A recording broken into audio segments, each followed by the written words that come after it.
We're here live from the Wizards of the Coast headquarters, and we are going to be playing some Dungeons & Dragons today. I am Rodney Thompson. I am a game designer for Dungeons & Dragons here at Wizards of the Coast.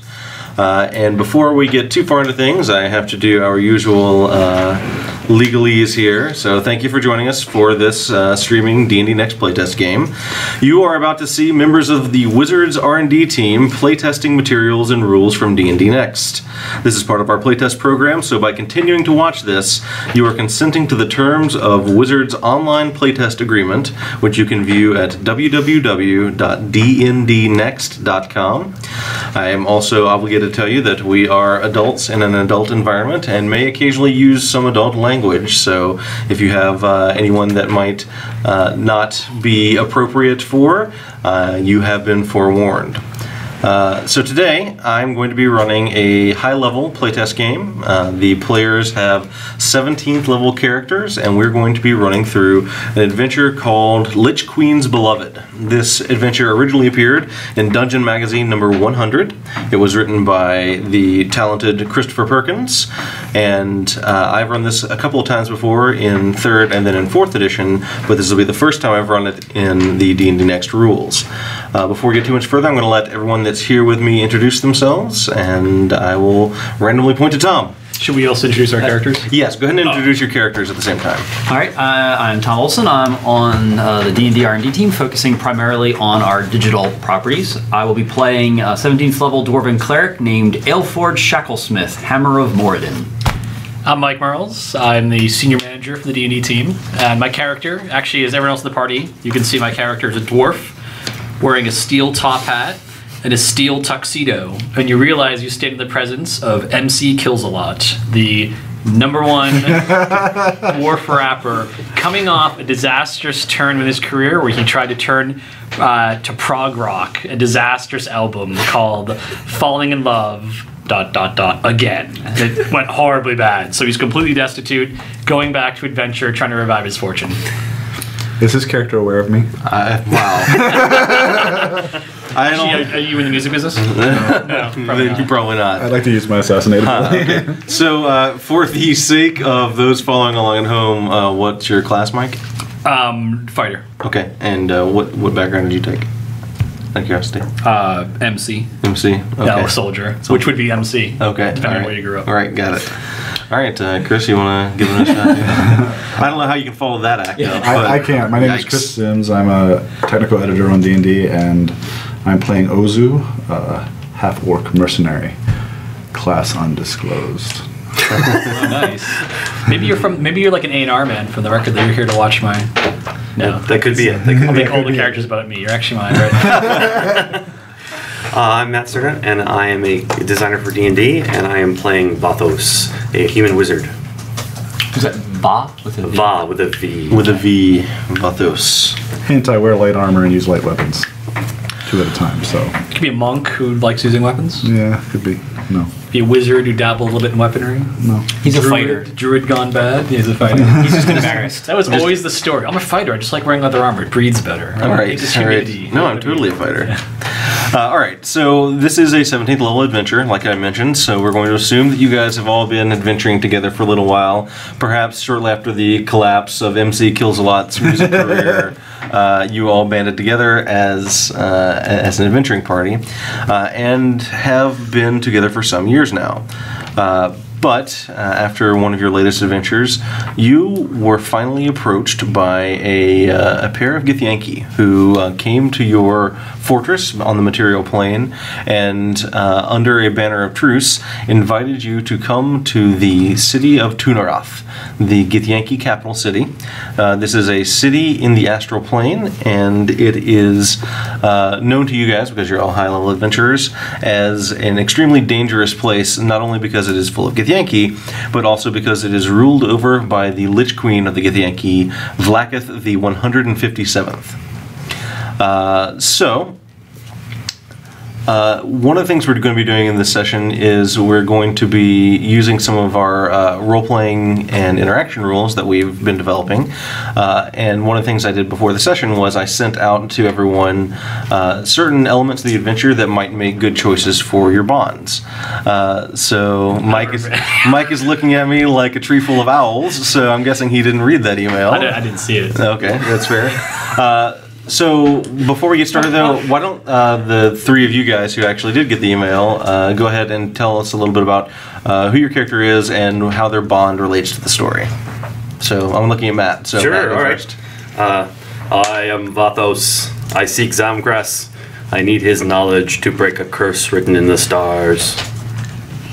Okay, so you are seeking the Githyanki known as Zamkras. Okay. Ozu was trained by Githzerai, and so he is familiar with the streets of Tunaroth and the Githyanki there. They know him as a mercenary. Okay. Tom? Elforged is a veteran of many dwarven wars and then had retired, and at one point he just sort of was a little mercenary, and he ended up working as one of the only non-Githyanki members of the Shasal Kul, and has actually served, I don't have much more to say about.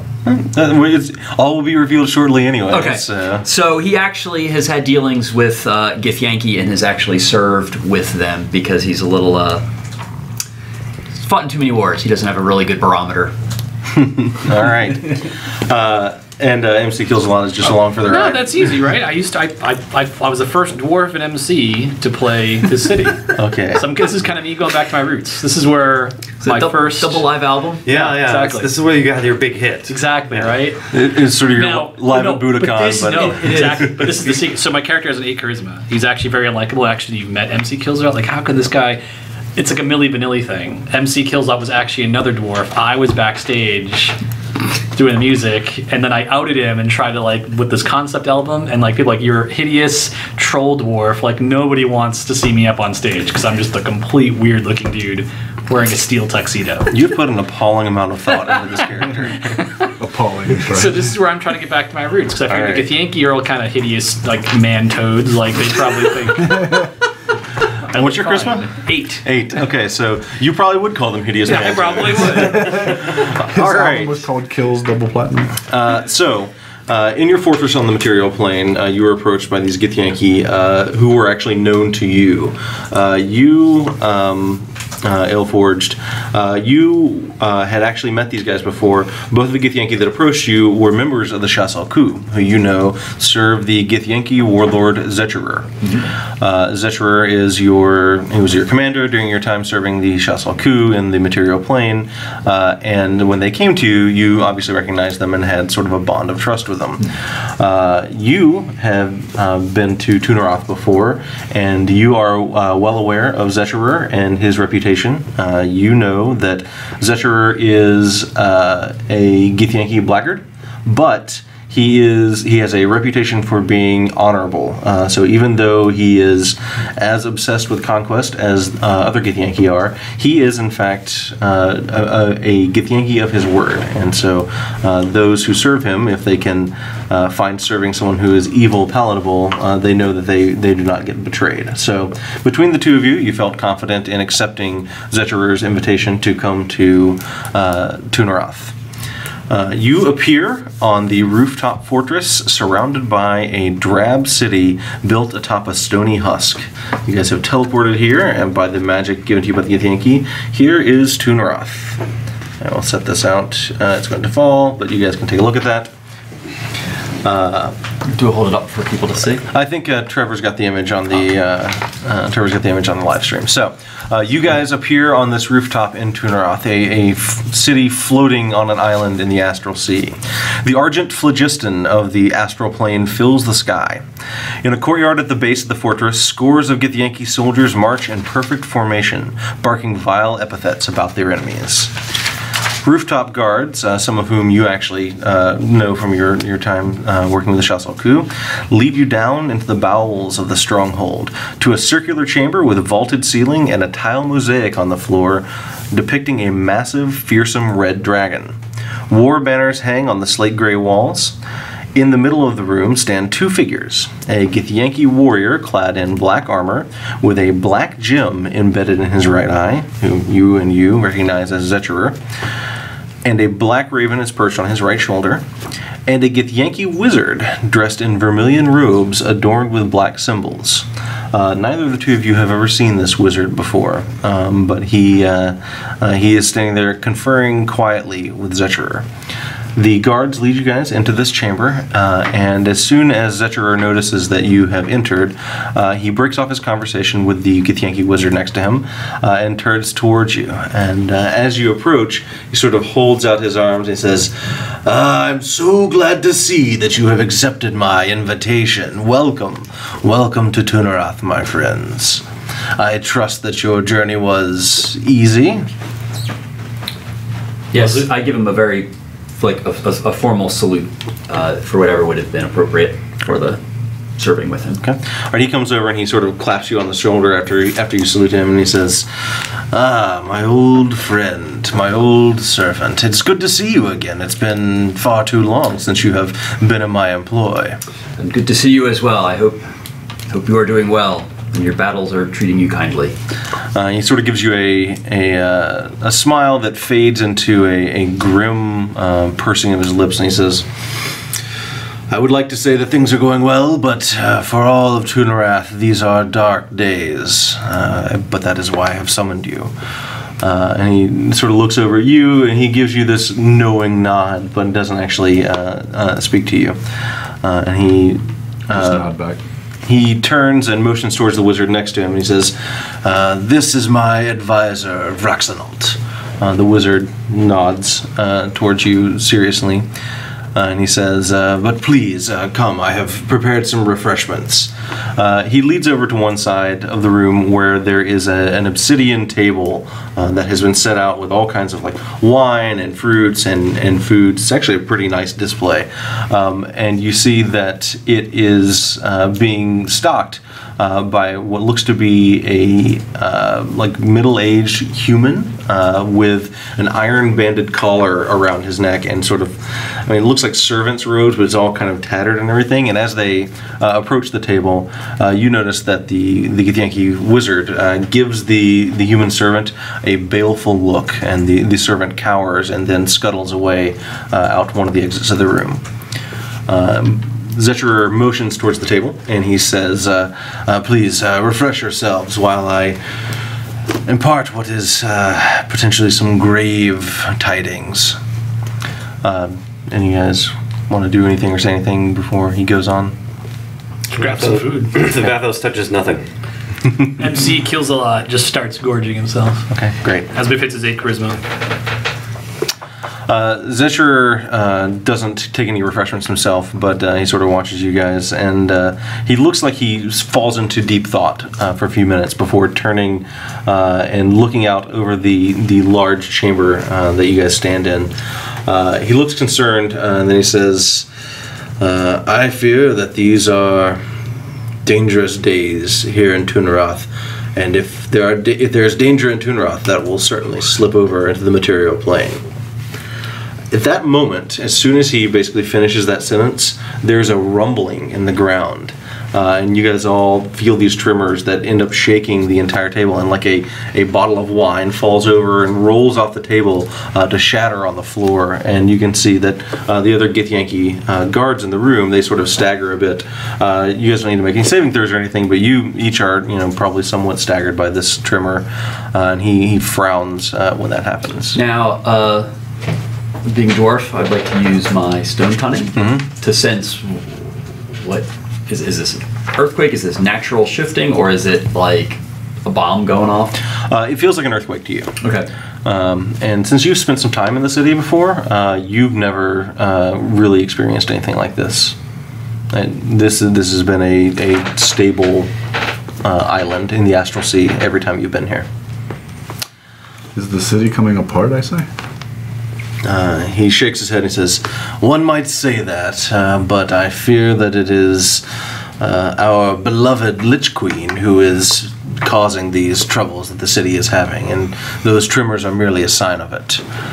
Why would she cause earthquakes in your city? He I mean, that doesn't make any sense. This is your city. You live here. Why would she cause earthquakes in your own city? I believe it to be a symptom of the danger that she brings down upon all of us in her pursuit of immortality. No, her pursuit of godhood. For you see, Vlaakith is the Lich-Queen. She has lived for many centuries, but that is no longer enough for her. Is this the trouble you want us to deal with? He nods gravely, and he says, Vlaakith seeks to become a god, and I seek to slay her before that can happen. Isn't she like your god, kind of technically speaking? I mean, I'm not Githyanki myself, so I don't know a lot about your ways, but you do call her like your Lich-Queen. It sounds like she's like the main person around here. This isn't like some sort of treason thing you're getting us caught up in, is it? He sort of, he looks at you blankly for a second, and then you see a smile breaks across his face. He says, yes, I had forgotten what it was like dealing with dwarves. And he sort of looks at you and he's like, no offense. But he says, yes, indeed, the Lich-Queen has commanded our loyalty for centuries, as I said, but there comes a time when if one's leader is not looking out for the best interests of her people, one must consider treasonous acts. History's written by the victors. Yeah, how are we going to justify it, pal? I don't care as long as I get paid. He smiles. He says, well, I appreciate your practicality. He says, After that last album, he can't afford anything. As some of your companions can attest, I am the leader of a faction of Githyanki known as the Chassal Ku. We oppose the Lich Queen's efforts to attain godhood. It is blasphemous, and worse than that, it could end up destroying the Githyanki in the process. How is it that you can oppose the Lich Queen without being destroyed? He gives you a knowing smile and he says, well, we certainly can't do it openly. We have operated in secret, even here within Tunarath, for many years. Yeah, they didn't pick us because they like us. They pick us because they have plausible deniability. Well, that goes without saying. Well, you are the one who asked the question. He sort Talking of about them, not us. Yeah, he sort of smiles and says, no, your dwarf companion is right, and his pragmatism serves him well. You see, my Chassal Ku have in fact opposed the Lich Queen in secret, but unfortunately her own faction within the Githyanki, the Chirai, they have begun to root us out. Their inquisitors are everywhere, and I suspect that perhaps the Chirai even have spies within my own organization. And for that, I must turn to outsiders, those who can assist me, those who I trust, those who I know by reputation, and perhaps those who have something to gain by coming here and serving me. For you see, it is my hope that you will be the ones to slay Vlaakith. How much are you paying again? He smiles and says, as for material rewards, I can assure you that my coffers are deep, but perhaps more importantly, I can make a pact with you. For once Vlaakith is dead, I will rule the Githyanki, and I will swear that I will mark your world as off limits to my kind, forever. This I swear in the name of Gith herself. I may need some more financial consideration. Yeah, protecting our world's all fine, but... What's in it for MC Kills a lot? He looks at you and he says... he sort of eyes you up and down and says, you're a rather hefty fellow, perhaps your weight in platinum? Make it 1.5 times the weight in platinum and you have a deal. He kind of smiles, and that's my weight before I go to sleep, not upon waking up. Not after all that sleeping has worn off those calories. He looks at you for a long moment, and he says, "You drive a hard bargain, but for the death of the Lich Queen, I think that's more than fair. And are the rest of you satisfied with the protection of your world, or must I make promises of wealth for you as well. Promise of a glorious battle is all I ask. Well, I can assure you that I'll we take will your battle. share then. Why don't you negotiate? A glorious battle. I'll give you a glorious battle right now. How much? Right? Would not be no honor fighting you. Come on! You shame our kind. Fighting for these things, no offense, for free? This is not free. All right. Much to be gained in glory. We would live in legend. Yeah, They'll glory sing don't ballads pay the about bills. us. Talented musicians will sing about I us. have nothing Yeah. to gain. I have nothing to gain from your oath to protect my world, because it's not my world. That's man after my own heart. So he sort of turns and looks at you, and he says, Furthermore, I have no fear of you or your kind, and I would slay you in your turn if you came to where I did not want you to. I like this one. he sort of looks at you and says, those are bold words for a man standing in my fortress surrounded by my guards. You're closest, you'll die first. He smiles and he says, you have quite a high opinion of your own skills. Okay, just out of character. Is this the point where we kill him and bring his head? Great Lich-Queen, we have found the traitor. I think that's an option. It's an option. Like, what do we care if she's a deity? Like, sure, go ahead. Lich-Queen, screw up all these gifts. You can become a deity. Go for it. To be fair, his bargaining thing was, if you do what I say, I won't kill your people. Exactly. I seek something in the Palace of Whispers, and when the deed is done, you will guarantee its recovery. He sort of looks at you curiously and he says, I would be more than happy to give you free run of the palace.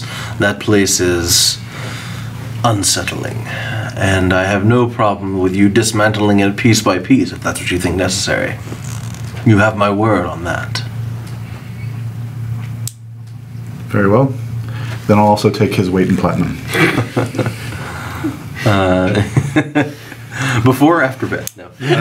I'll do it before bed. Okay. All right. Because he's actually drunk a lot of ale then, because it's actually a mistake for him. You gotta mix it up, actually. I don't sleep till I'm ready to pass out. Well, as the half-orc has mentioned, in fact, the Lich-Queen dwells within the Palace of Whispers, a fortress floating above the city, where you will have to go to find and slay her. As you are well aware, the Lich-Queen is, as her name indicates, a lich, and slaying her is not enough. You must also find and destroy her phylactery.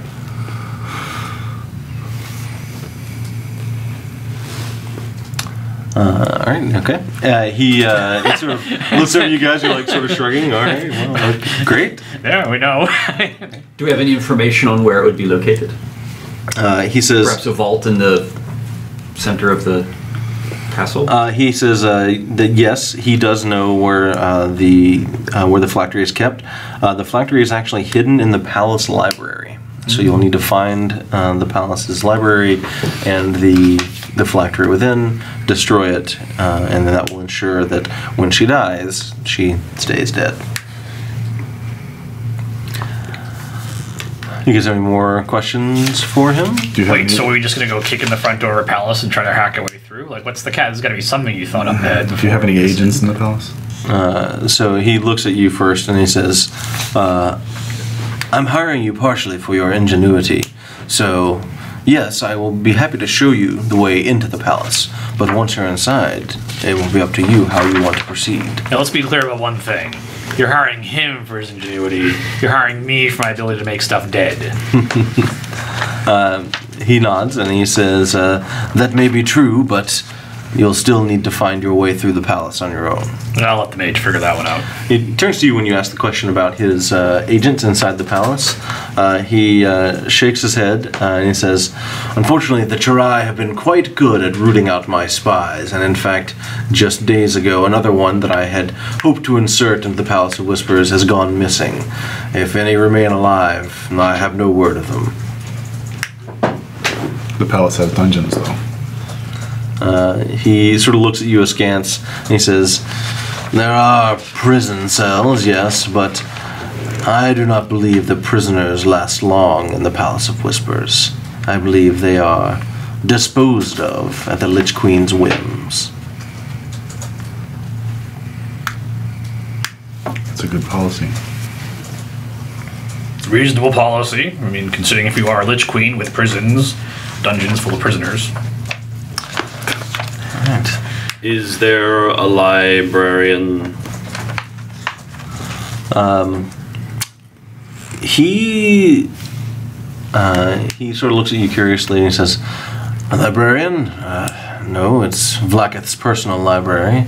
The closest you would come is the wizard Zamkris. He advises her on matters arcane." What's Zamkris's allegiance? Is he tight with the Lich-Queen, or is he... Oh, yes. Zamkris is in fact the leader of the Chirai Inquisitors. He is as loyal to her as one can be. He is a vile, malformed Githyanki who has practiced black magics his entire life. He's a powerful arcanist, and perhaps one of the reasons why Vlaakith has managed to maintain her power for so long. Do you have something that belongs to him? He looks at you and shakes his head, and he says, "No, Zamkris never leaves the Palace of Whispers, but I do know that he has quarters and a laboratory there. One of my spies managed to communicate to me that he and the other Chirai Inquisitors also convene in a meeting chamber. Perhaps in one of those locations you can find something belonging to him."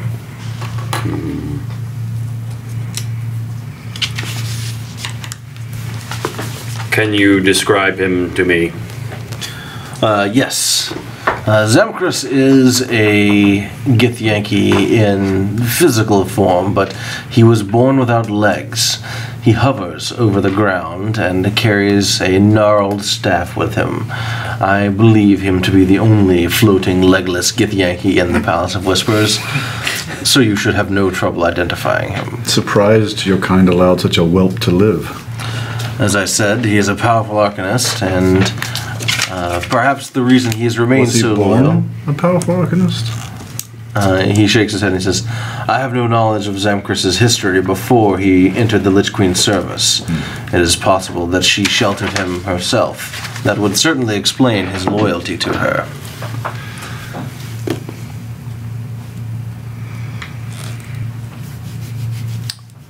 He sort of looks at you guys. I recommend that you ask the commander for anything that you want, because we're also been hired because he is not brave enough to do this deed himself. They say I'm hard to get along with, huh? Yeah. It's merely true. It's clear. It's self-evident. So you work more from facts than maybe my conjecture-based insults. I shift uncomfortably Yeah, no kidding. because I'm trying to maintain an air of respectful dignity through all this, and I'm all a little put out by. Like, Sure. Okay. So there's the main gate. Do you know of any other ways inside this place? It says, "The only way in or out, at least for anyone other than Vlaakith and her warlocks, is to stand at the base of the statue of Gith, speak Gith's name, and be teleported into the palace. Vlaakith and her warlocks can teleport on their own in there, and perhaps your mage companion might have the ability to do so as well. But I must warn you that Vlaakith has spells on the palace that alert her when anyone enters the palace through teleportation." But if we go into the main door, you got a half-human, 2 dwarves, and I don't know what you are into those robes. If we just pop in, what's to stop them just from jumping us? I mean, if a Githyanki just showed up in my house, I'd just start beating him over the head with my axe. That is one of the dangers. I was hoping that you would be resourceful enough to handle it yourselves. It is not an issue, And I'll take his word for it. and I make us all look like Githyanki. Alright, you casting a spell? Alright, what are you casting? Seeming Seeming? Okay, and what's the duration on that? 12 hours. Great.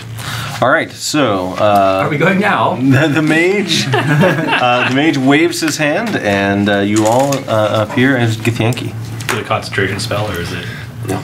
Nice. He sort of looks at you with an appraising glance, and he says, "That was very well done." And he kind of looks over the rest of you, and he says, "Well, that seems like one problem down. Before you go, is there anything else that you need to know?" I can give you access to Vraxenalt. He motions towards his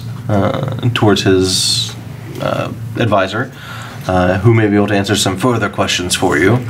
But I have not been inside the palace in many years. Do you have a map of the palace of anything, or any records of what this place looks like, or where she hangs out, or her legless friend we might find him and fight? That implies that he has been in the palace. Has he been in the palace? Many years ago, yes. It has been added to and changed many times since then, but... I do have some questions for him now. Good thinking. No, I also have scrying, so at some point, if we need to, I can try and scry and find individuals.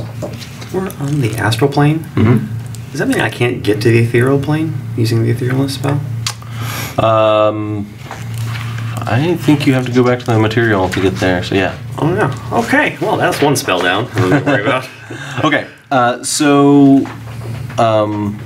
when you mentioned the scrying spell, you see he slowly starts shaking his head and he says, "Believe me, I've tried to have Vraxenalt do the same thing. She has spells on the palace that keep you from scrying in, but once you're inside, you may be able to use certain clairvoyant abilities. I know that within the palace, the Lich-Queen and her warlocks can see elsewhere." Well, if you want to talk to that mage, I have no plans of dying on an empty stomach, so I'm going to go get some more food. You're going to chow down? Yeah. Okay.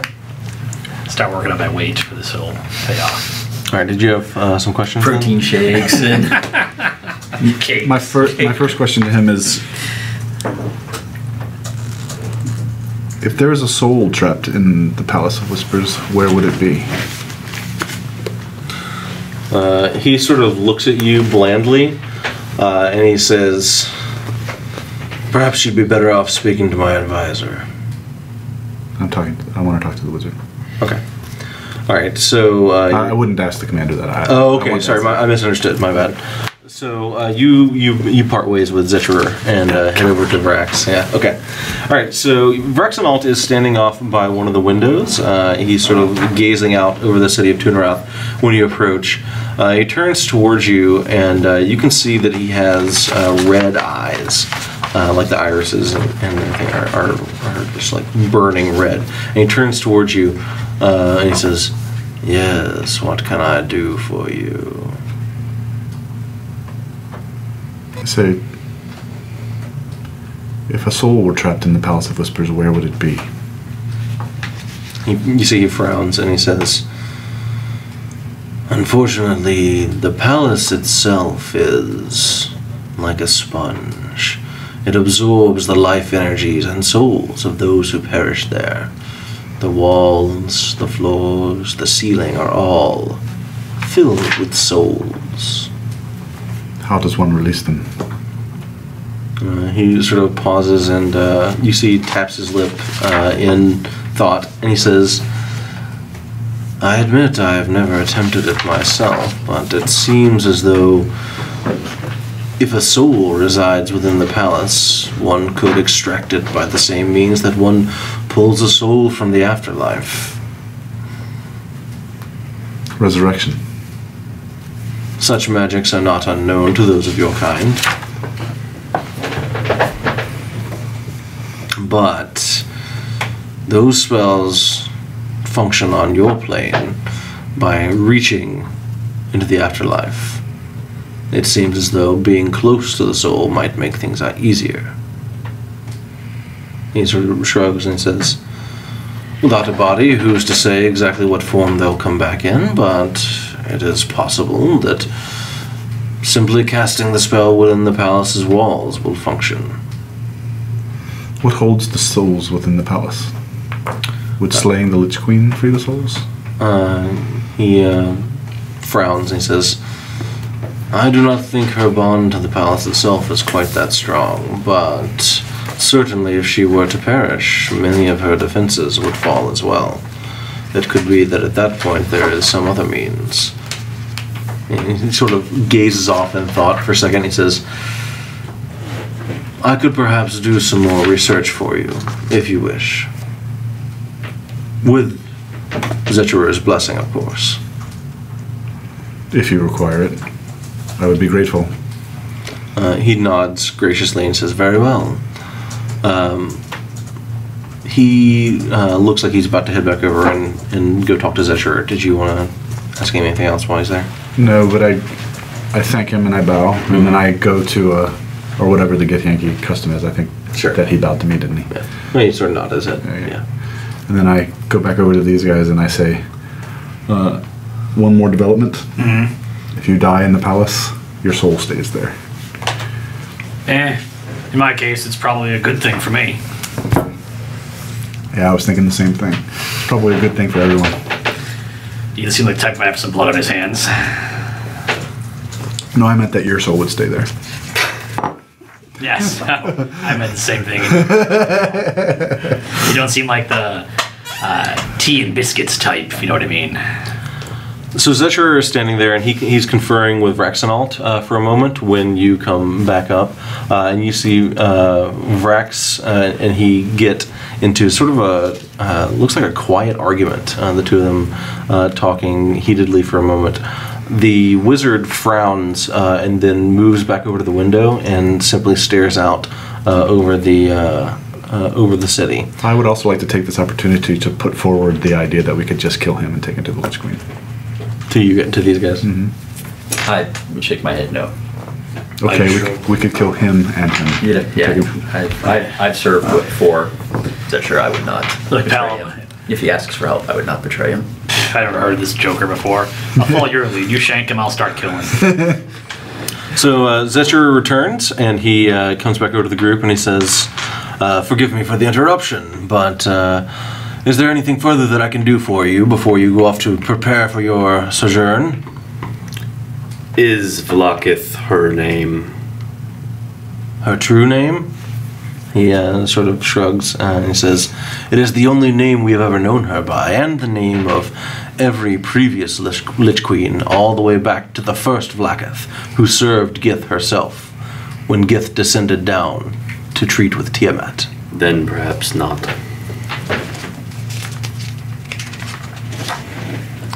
Unless it's the same creature.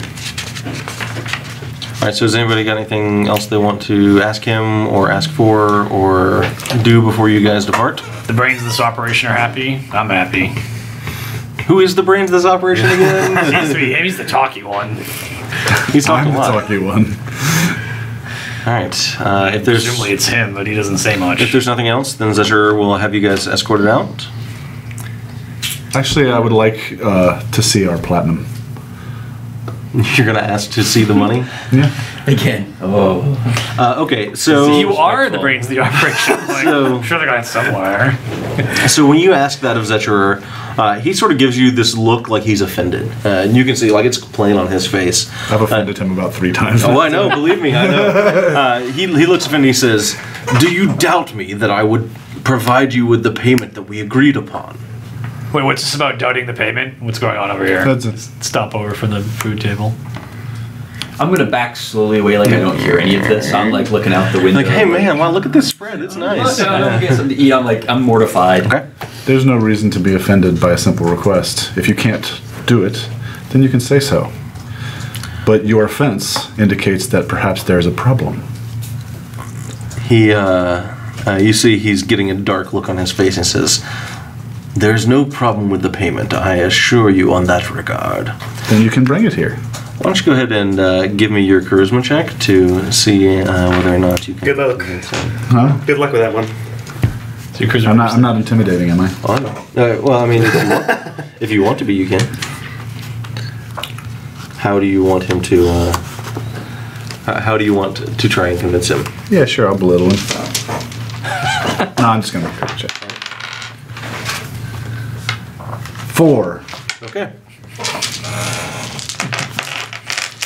He looks at you flatly and he says, "No, I will not be taking you to show you my stores of treasure. But you have my word in this that you will be paid. And furthermore, I can guarantee it with an external party if you so choose."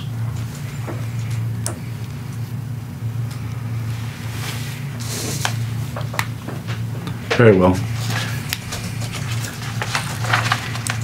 We'll probably all perish anyway. That's exactly what I was thinking too. He I will not Actually, I tried perish. to. Well, this way. actually he looks at you when you say that, and he says, "It would be most a pity if all of you died."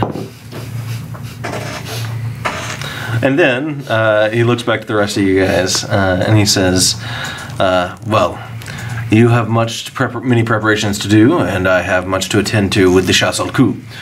I will have guards escort you to the entrance to the Palace of Whispers whenever you're ready. In the meantime, I advise you to prepare yourselves." With that, he sort of turns on his heel and like flings his cloak around himself, and you can see he's pretty pissed off as he stalks away. And with that, like he stalks away towards the exit of the room. After like 5 seconds or so, Vrexenalt, his wizard, sort of blinks and looks and notices that he's storming out and quickly follows behind. And a pair of Githyanki come up to you. Actually, a Githyanki and a Githzerai each come up to you. As they're walking up to me, I hold my hand up and wave them away. You wave them away when the two guards are walking up. Okay, the Githyanki looks like she gives a frown, but the Githzerai leans over and whispers something in her ear, and the two of them take a few steps back. As long as you aren't like trying to leave the room or anything, you think that they will be okay with you guys talking quietly. So I don't care what he says. When we come back here, I say we end that guy. No, this guy has a treasure vault full of platinum. And Let's figure out where it is. Be the general idea. Yeah.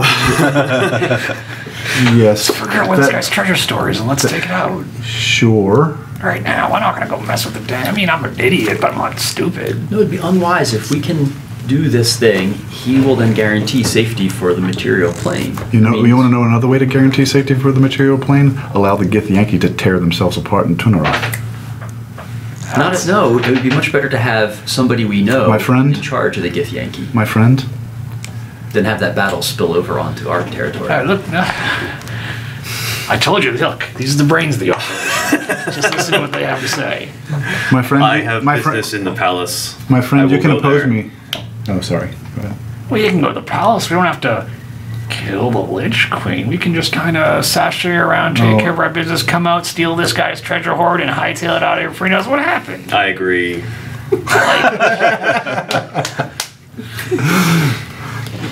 I plan on killing the Lich-Queen, Nah. but I do not plan on leaving this blackguard in charge of the Githyanki. And Hey. if that means that we will be against one another, then we will see how that happens in the end. Again, we've done this like 7 times. Does every adventure have to go this way? Surely we can agree to something. I don't care about leaving this guy in charge of the Githyanki or what. But what I don't want to leave him in charge of is 1.5 times my weight in platinum. 2.5 counting your share. That money's somewhere around here. You don't and it's count very ours. well. It's 3. 3? 3 times your weight. Now it's even more than 4. Let's find this guy's treasure house and loot it. Come on, he's probably got so many people in the material plane trying to do this job for him. We're probably the 8th set of rubes he's pulled in to send into this death trap. I don't like his wizard friend either.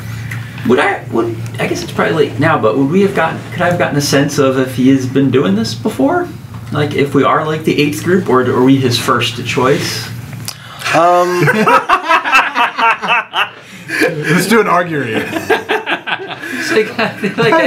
Like really, us, the first choice, really? Yeah, seeing how MC Kills a Lot has handled himself so far. Well, I thought maybe it was because he knew me. I served with him, or for him. So do you have planar lore? I do.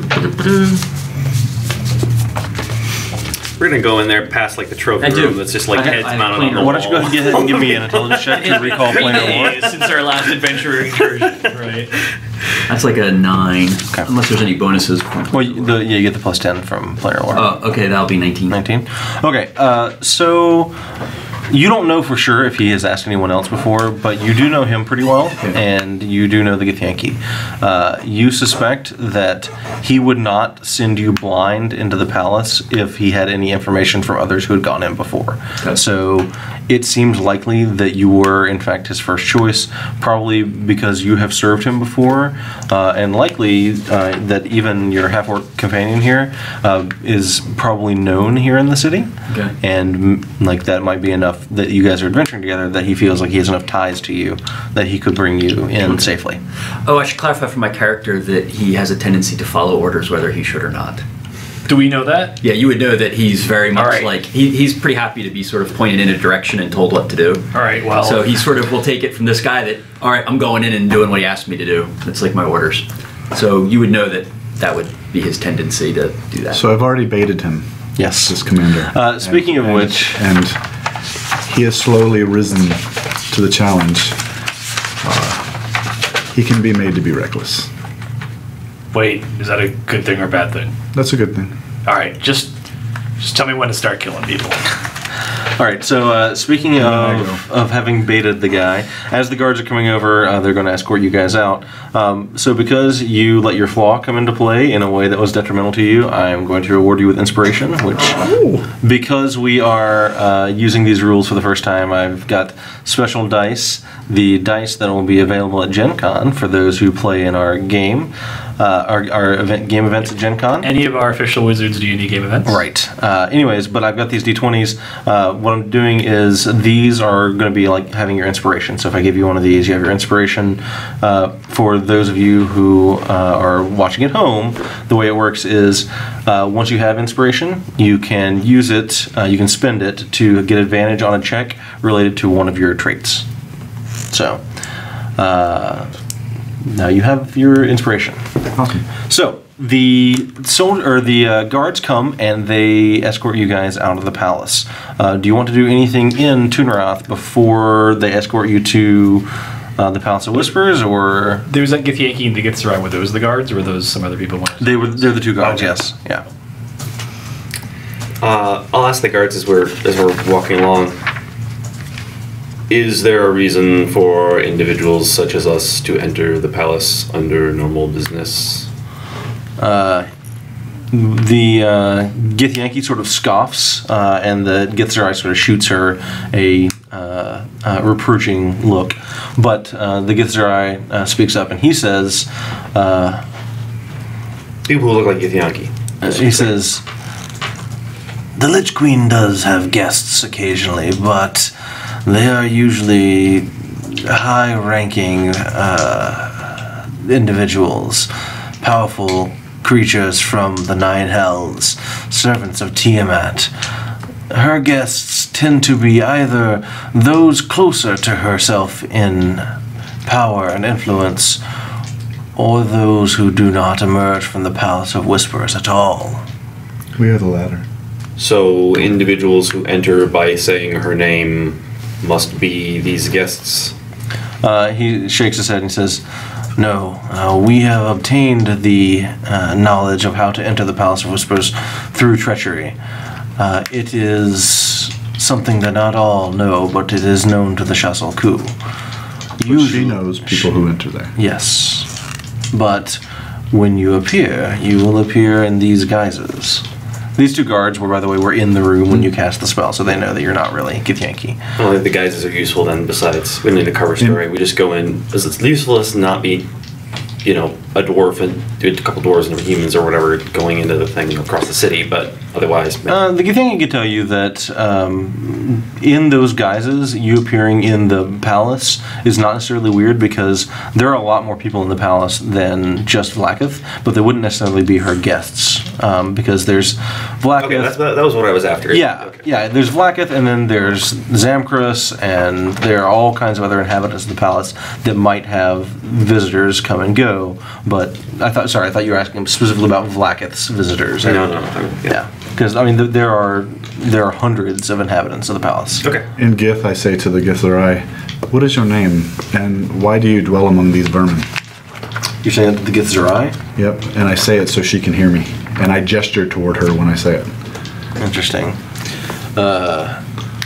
He frowns when you say that, and he says, I am called Ceres, but I would ask that you not speak of my sister so Your sister. He nods. He says, He is one of those who seek to unite the races. he says, indeed, your companion has it correctly.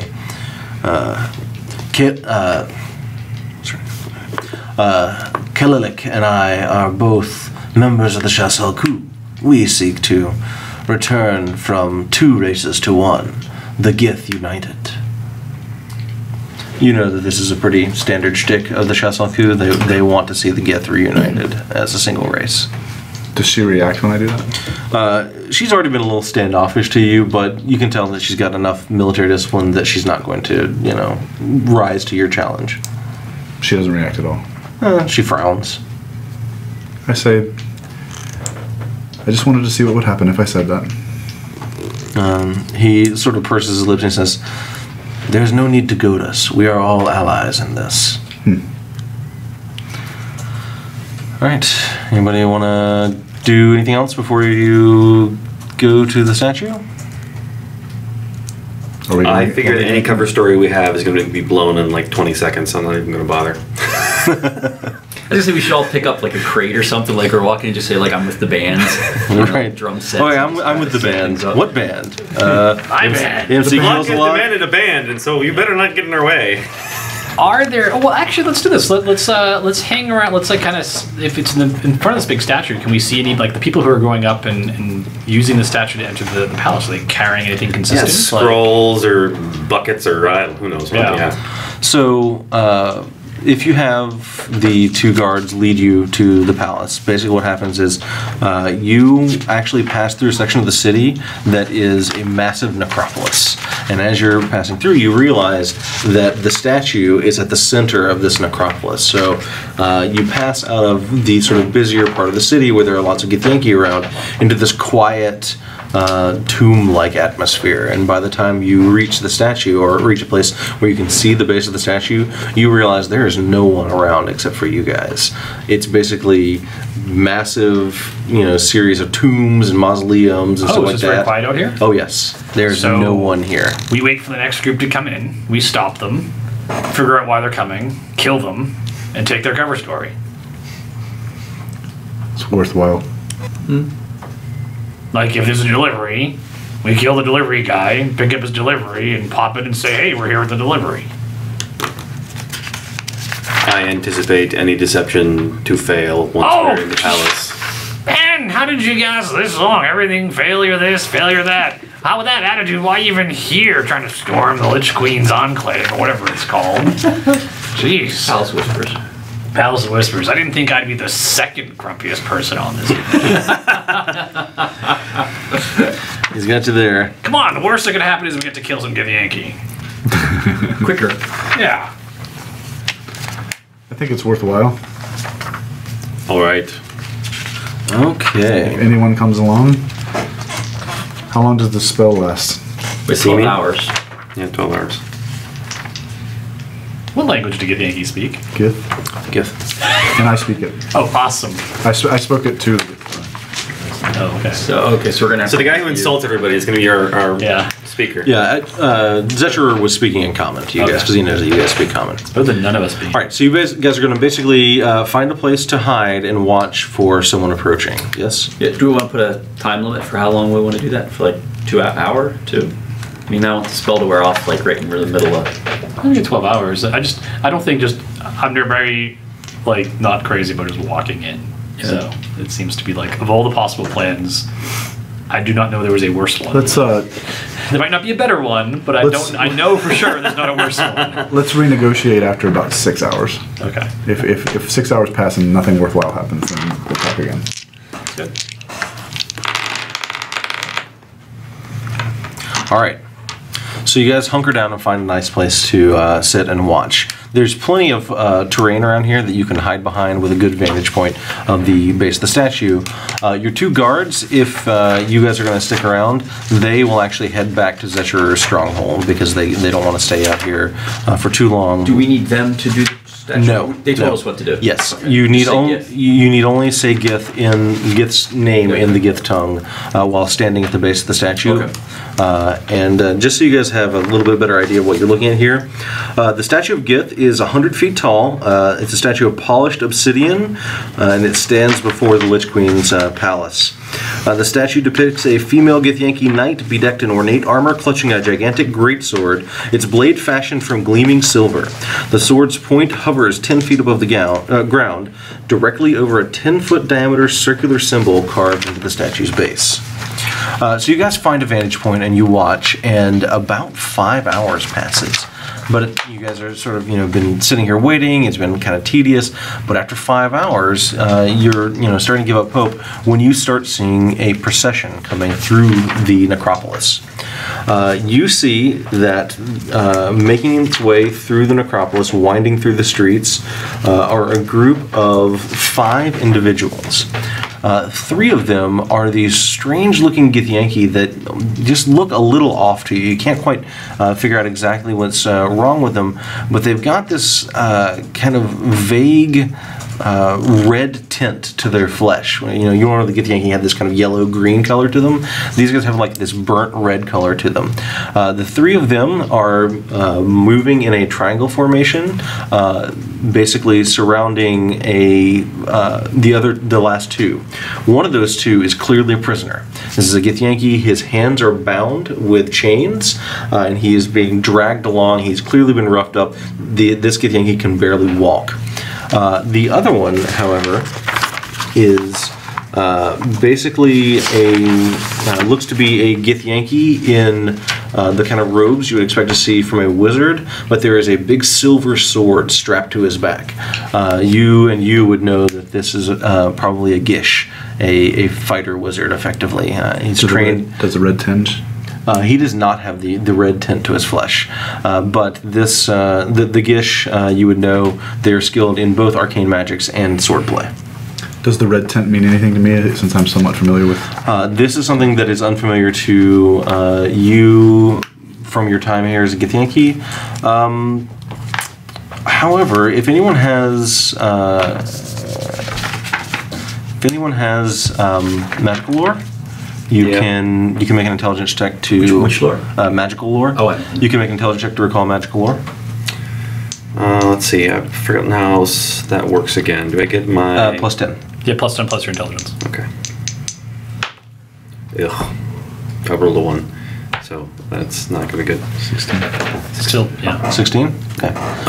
Plus 2 it says on my sheet, but I don't know where that comes from. Okay, so you're looking at these Githyanki as they're coming in. You can't quite see enough detail, but there's something vaguely draconic about them. Yeah. That's what I figured. All right. You can't quite put your finger on it, but like just the red tint to them and like the way their eyes are shaped, it kind of reminds you of that sort of dragon's eye look. Should we roll these guys? They're basically like winding their way through the path. It looks like the necropolis kind of grew out organically, so there's not like one street. They kind of have to wind through them. There are plenty of opportunities for an ambush. Let's ambush them. Would we be able to change the illusion to give us a red tint if we needed? Or is it once you cast it, it's set?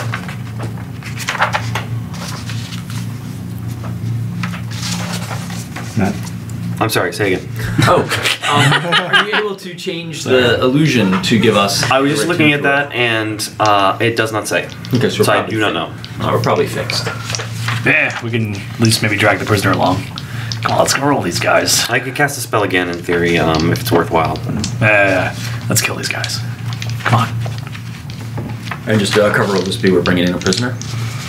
Sure, yeah, if that's what it takes. Let's just kill these I guys. have no problem with killing these guys. Oh wait, well that's right. We're gonna kill them and then pretend we're them. That's right. Yeah, let's do that after we kill them. But first, let's kill them. See him get a little agitated. All right. I am with this plan. See, he understands. Let's go. Okay, so you guys are going to try and ambush this caravan of Githyanki?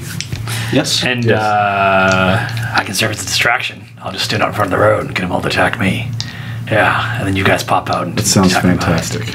You should just start singing. It might just drive them off. Sure, I'll do that. No, I want them to come closer. All right, so So the plan is that you're going to serve as a distraction. Yeah. Stand kind of out in the middle of the path where they're headed. The rest of you guys are going to hide around in the the nearby area, like behind headstones and I would like to get a mausoleums. High point though. Okay, you want higher point. Okay, there are some like one-story mausoleums around. If you want, you can climb up to the top of one of those pretty easily.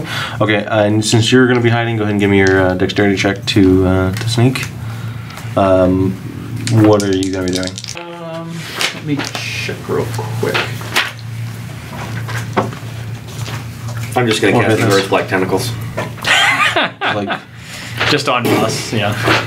So can I stack Divine On them when Favor they come? on top Yeah. of my already 14th level +8 Radiant? So can I do I already Yeah. plus Oh, yeah. 1d8. Remember, so- this is concentration, so you can't. It all stacks, but remember, you can't have 2 concentration spells going at once.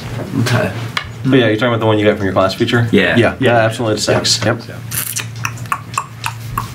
So are you going to try and hide or anything before you cast the spell? I imagine or- that as soon as I get within, say, let's say 30 feet. Ooh, that's a little close, actually. No. 50 feet. I'll just step around the corner and bang.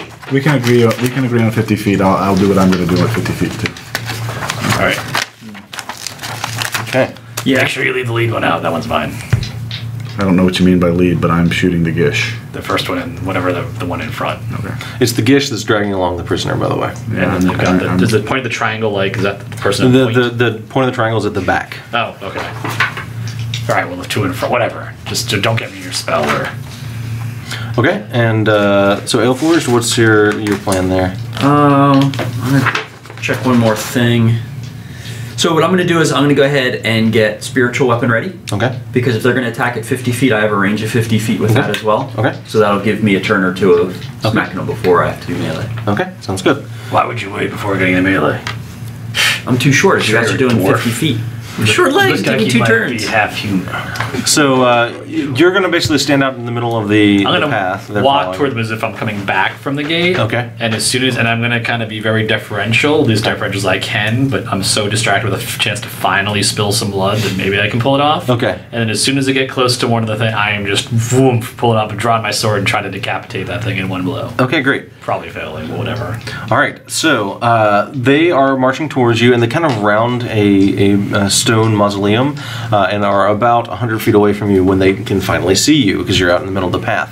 And one of them, one of the Duthka Gith, one of the red tinged Gith, points towards you and says something. You can just kind of barely hear ways away, and you see that the Gish takes the prisoner and hands him off to that red tinted Gith, and then steps out in front. And they continue walking towards you, but basically it looks like you was like, hey, there's a guy over there, and the Gish is like, here, I'll handle this. I'll move off to the side like I'm getting out of their way. Okay, cool. All right, so they're approaching. Why don't you go ahead and give me a charisma check here to see how well you pull this off? 3. He's like, So I totally. This is gonna be good. Actually, maybe from a distance, you can see like, wow, he's really pulling it off. But I could see my face. I'm like, little that bad battle Okay. madness coming over. So me. you sort of step Wrapping off to under the your side. You step off to the side. Fingering my Unfortunately, your ruse does not earn you any sort of advantage on this ambush. But you step off to the side. They're kind of moving towards you cautiously, and you can see that the Gish has stepped out in front of them. They get to about 50 feet is when you're going to fire off your spells. And how close am I to the? Because I'd still be moving forward. I'd still be Okay, one. so would you like to be up closer to the group then? All right, then we can say that you're maybe 25 feet away from them. Perfect. About halfway. Perfect. Okay, great. So let's go ahead and roll initiative for when you fire off your spells. Ooh. Nice. I'll plenty of time to change my mind if I need to. All right, and so MC. 18. Nice. Vathos. 22. oof, Nice. Ozu. 17. Wow, you guys are fast. All right, and Aelforged. 6. 6. Well, spoke too soon. All right, let me sort my initiatives here. And okay. All right. So, you guys are firing off your spells. Vathos, you're actually going to get yours off first. Apparently, Aelforge wasn't quite ready on the signal. But Vathos, you are first, so you go ahead and cast the spell. Right. You're going to have to update me on what each of the spells do. So it's a 20-foot radius spell. Okay. Huge, enormous. And basically, if they start their turn in it, they take some. They're restrained and they take some bludgeoning damage. Restrained characters can use an action to make a strength check to get out versus the DC. Okay. Are you going to get the prisoner in there too? Oh yeah, I'll get the prisoner in there, and I'm going to leave it so that the one guy is on the edge, so that if the dwarf wants to run up and punch him in the face, he can. Okay, the Gish is around the edge of it, is Yeah. what you're saying. Okay, great. All right, so you extend your hand, cast the spell, and tentacles erupt from the ground here in the middle of this necropolis. You can see that they are lashing around, and all of the Githyanki are surprised. To get to a vantage point where you could see to cast it, basically has to put you right on the edge of the path that they were coming down. But you see that it springs up, and you're able to get all of them in one black tentacles, and that won't fire off until the start of their turn, right? I mean, the tentacles are there, and if people enter it, they don't have to interact with it yet. Yes. Okay. All right. MC, you are now up, and you are basically right? you are 25 feet away. You can see that the Gish is right on the edge of the black tentacles, so you can get up to him and attack him. Stomp, stomp, stomp, stomp. Make my 3 attacks. Alright, so some awful rolls. But I did my, I assume a 16 misses. 16 is actually a hit. 13, does a 13 miss? The train is a miss, yes. Alright, so I hit him twice. Okay. Let's see, D8s and D6s. yeah, the wording of the spell. Do you care if any of this is cold damage? Does it make any difference to you? This guy does not care about that. Alright, so let's see, he is going to take 27 points total. 27? Okay. All right, so you, what kind of weapon do you use? Frostbrand longsword. Okay. All right, so you slash at this guy with your longsword, and you can see that he hasn't drawn his silver sword yet. So he's just sort of fending you off with the gauntlets of his armor, while the black tentacles writhe around him. Okay, that's my turn. All right, Ozu, you are up next. They are surprised. They are not surprised because they were aware of him. They're not surprised. They're not aware of you. You're hidden Okay. from them. Yeah, but this is not a surprise round. Okay. But you are hidden from An them. assassination attempt in someone's future. I'm going to shoot the Gish. Okay. I got a 23. That is in fact a hit. He takes 9. And a lot of dice. A lot of dice.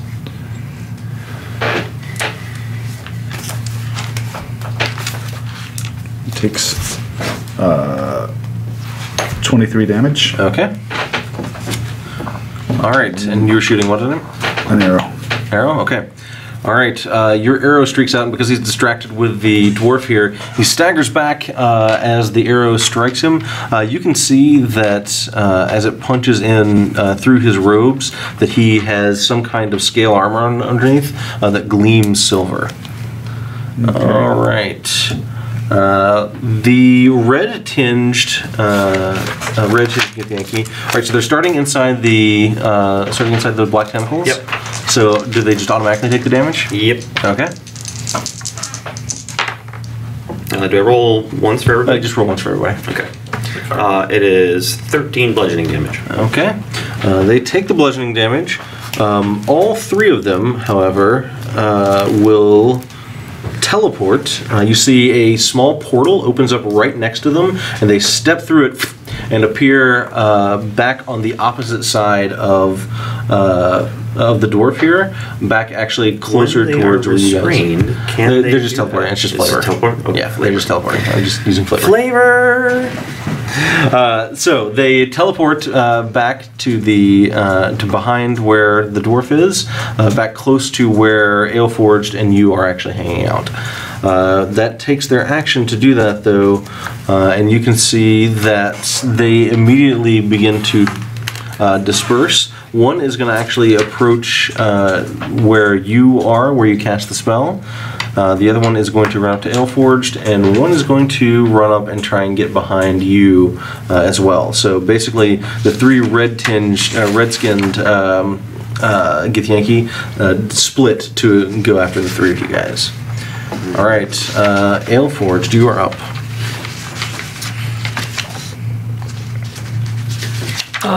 You actually can recognize the spell that they cast, by the way. You can tell they used Dimension Door. So they left the prisoner behind? The prisoner was with the was with the Gish, and he handed off to the Duthgith. They left him behind. He's still in the area of the tentacles. I'm not quite sure how to gauge these guys, so I'm just going to go hit the closest one with my Warhammer. Okay. Because I'm assuming they're now within 25 feet of me. There's one that is basically right in front of you. Okay. I'm just going to go haul off and maybe you'll get 2 attacks. Hit him. Oh, that's right. So 2 attacks with my Warhammer. Okay. Let's see. So that'll be a 19. That's a hit. And a 11. Oh, that's awful. 11 is unfortunately a miss. So the 19 is 1d8. Oh, and I get some cold damage, or radiant damage on there. Oh, I didn't cast that yet, so I'll just do it. Alright, so that'll be 12 plus 5, 17 points of damage. Okay. Great.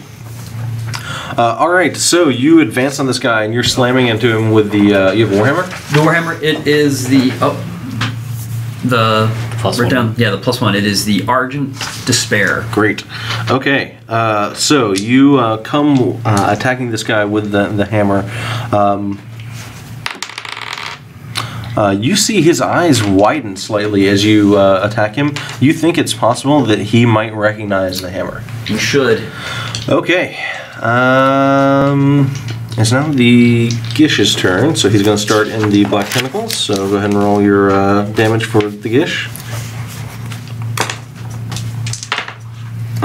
11. 11? Okay. He looks very badly hurt. And he is actually... Alright. He will actually teleport away. He teleports behind the black tentacles, basically on the opposite side, and looks to have basically put the black tentacles between you guys and him, leaving the prisoner behind. You can see he turns and uses movement to move away, headed back into the twisting path of the necropolis. Half-breed, get him! And it is the prisoner's turn, so please roll damage for the prisoner. Take that, prisoner. 11. 11? Take no prisoners, as we say. Okay. You see he drops. He collapses to the ground in a heap, no longer able to support himself. Alright, Vathos. I dismiss the black tentacles. Alright, they are proving useless. Tentacles poof into a puff of smoke. You got them to waste a turn. Their actions, they're just trying to... Yeah. Yeah, they got all dispersed and stuff, though. That's rather aggravating. That's what Magic Missile's for, I guess. So, let's see. There's 3 of the red guys and 1 of the guy who's getting away, right? Yeah, he's trying to run. Yeah, the Gish is trying to flee. And you can see that he is now about... he's actually about 100 feet away from you. Cut him down. Alright, well, I will just shoot magic missiles all at him. Okay. Pew, pew, pew.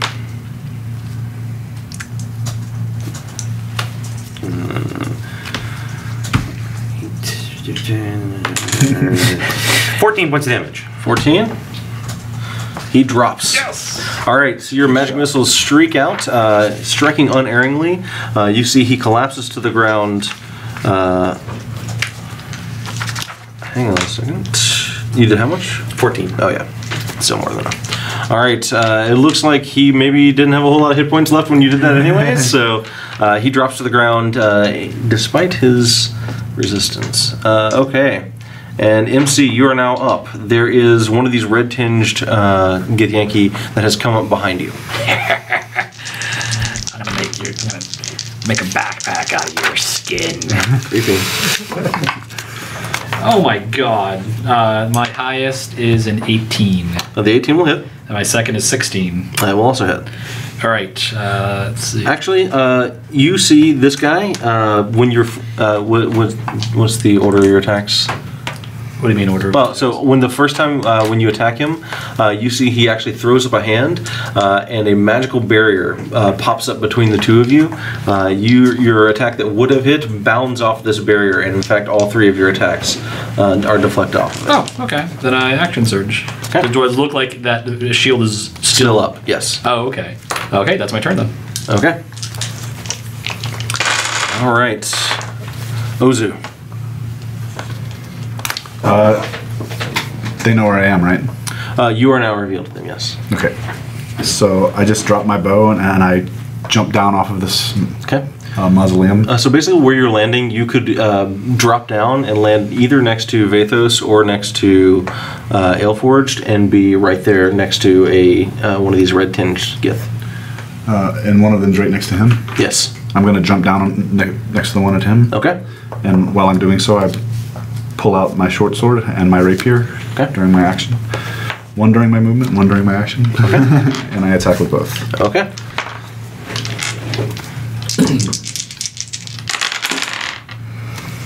I got a 22. That's it. And even higher. That is also a hit. No, sorry, you blew right by it. Gone wraps around. You turn it over. That's right.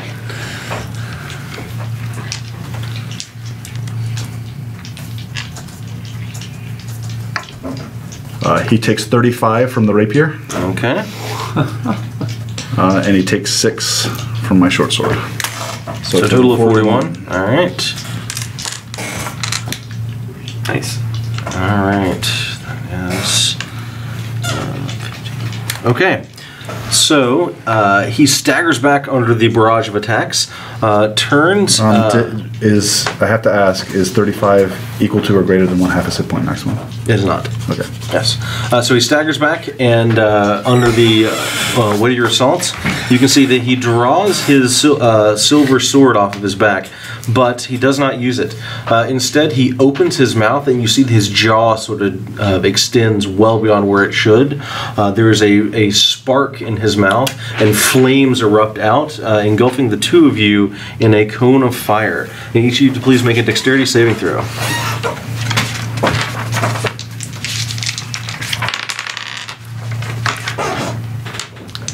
My total for my dexterity saving throw is 29. Wow, okay. I 20. Would I Okay. take half damage? You guys will actually, you both succeed on the save. So you're. I take none. You take none. I For succeeding on the save, Matt, you're going to take 14 fire damage. And fuegoed. Yes. So fire wraps around the two of you. What do you have that you took 0 from? Uncanny dodge. Uncanny dodge for being a rogue. Okay. I jump into the air, curl into a ball, and then land again. The one that you were fighting says something in Draconic. Do you speak Draconic? I do not. Okay. Does anyone here speak Draconic? I have comprehend the languages up. Okay. All right. You hear him say to him something along the lines of, you don't even know where you got that weapon from. We wiped out your kind long time ago, basically. More colorful and probably a few more vile insults that I can't say on an internet live stream. And then he... They basically agreed to the waiver. Right, and he basically comes at you swinging his greatsword. All right, so he slashes at you with the silver greatsword. Natural 1 is always going to miss. Yeah. The next one is a 27. Yeah, that gets me. All right, you are going to take 18 slashing damage. Ugh. He carves into you with this this sword, and you are. Actually, I need you to make a Wisdom saving throw. Boy, it'll be bad if I fail this one. It looks like a 7. Unfortunately, that's fair. You cannot cast spells on your next turn. Oh, okay. You feel as the silver sword cuts into you that it basically disrupts your mind and your concentration and makes it impossible for you to cast spells. The last one is fighting you. It will come at you making 2 silver greatsword attacks.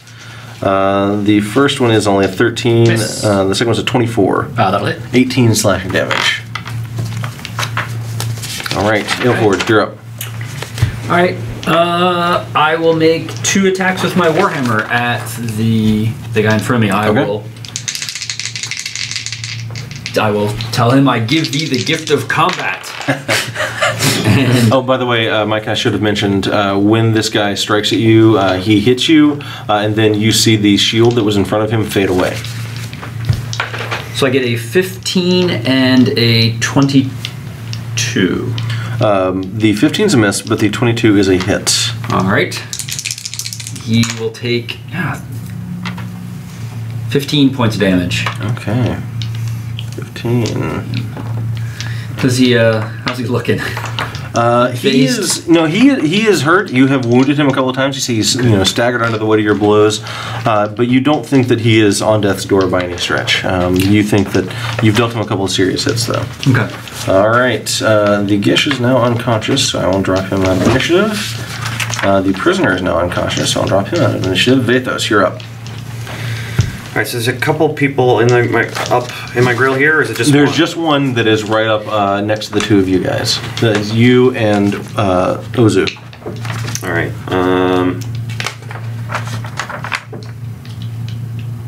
I'm going to withdraw.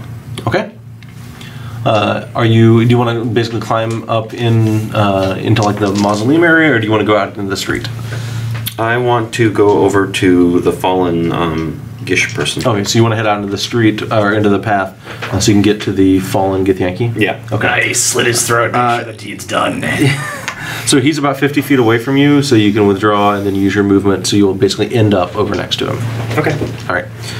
So you end up over next to him. You see that he is a Githyanki who has been stripped of basically everything except for a loincloth and the shackles that bind him. I meant the Gish person, Yeah, not the. That's why I Oh, was he's way far away. Oh yeah, I'm going towards that guy. But you will pass the fallen prisoner Yeah, on the yeah. way. Okay. All right. So he's on the ground, and you're basically right next to him, still on your way. I'll give him a glance as I go by. I need to know how to make an illusion of him. So. Yeah, he is basically. You can see that he is unconscious but not dead yet. Oh. And you can see that he is, like I say, he's stripped down to a loincloth. He's got these shackles on his arms, and you can see that there are arcane runes glowing softly all over the shackles on his arms. He is sort of. You can see that he is wounded, but is not yet dead. And MC, it is your turn. All right. See my dice continue to betray me. I take 3 more hacks at this guy. Fine. Okay, so does an 18 hit him? An 18 is a hit. And then I crit with a 29. Very nice. So his speed drops to 0. All right. For my critical hit, Right, you hamstring him. 2d8. So the critical hit is going to be 24 damage. Okay. Oh, no, I'm sorry. That's going to be 20 damage. Okay. And then the regular hit is going to be 10 damage. Okay, so a total of 30? Yep. All right. This is the first time he has been wounded by you. He took some damage from the black tentacles previously, but you deal him a couple of pretty serious hits. Where's your spells now? All right, Ozu. I keep fighting this guy. All right. And I was abandoned by my wizard. He has turned and leveled his greatsword at you. Melee? How dare ye? I critted Yeah. Okay. There you go. with my short sword, which deals him 10 damage. Okay. And I got only a 13 with my rapier. 13 is unfortunately a miss. Because he took a critical hit, he must make a DC 15 Constitution saving throw. Constitution saving throw. Okay. He succeeds. He's not stunned then. Okay. All right. So you come at him in a flurry of rapier and what's your other weapon? Short sword.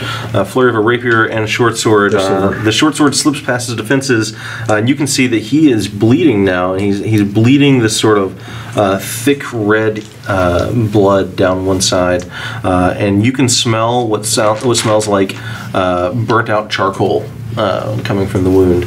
And it is now their turns. So the one that you just stabbed. Let's see if his breath weapon recharges.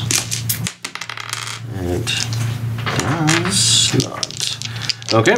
And so he will simply attack you twice with his silver greatsword. That is going to be a 15. Miss. All right, and 24. 24 hits. All right, for 18 slashing damage. I roll with the blow with my evasion and take half. Okay, great. All right, Aleforged. This guy is still standing in front of you. Okay. You have hurt him pretty bad, so he's actually going to open his jaw and breathe a cone of fire on you. You know, he is going to point it, so he will actually get the one that you're fighting and you in that cone as well. So I'd like both the two of you guys to make dexterity saving throws, please. Now, is this a spell? This is not a spell. I got 11. Okay. Ooh. It's a 20. Yeah, I critted that. All right. So 22. Great. So, MC, you're going to take 29 fire damage. You're going to take 14 fire damage. You can see the flames wrap around the red-tinged Githyanki and appear to do him no harm. And lastly, the one that's fighting you will attack you with his with his greatsword twice. I'm going to guess a 13 is a miss and a 21. Miss. All right. So the two of you engage in a little bit of swordplay, and you come out unscathed. Aleforged. All right, I am once again going to level my warhammer at this guy. Oh, get new dice. Oh, don't use the faction dice. That's a natural one. I know, and this is 13. Faction dice are cursed. Hey, wait, why am I using one? All right, so you missed twice? Missed twice. All right, Vethos. You can move now and end your turn next to the Gish if you'd like. Okay, that's what I will do. Oh, wait, what's your speed actually? It's 30 normal. 30, yeah, okay. Yeah, you can end your speed, end your movement next to the Gish. You can see he's lying on the ground. He was wearing,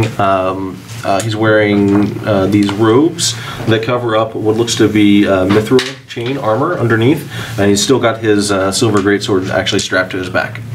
Okay.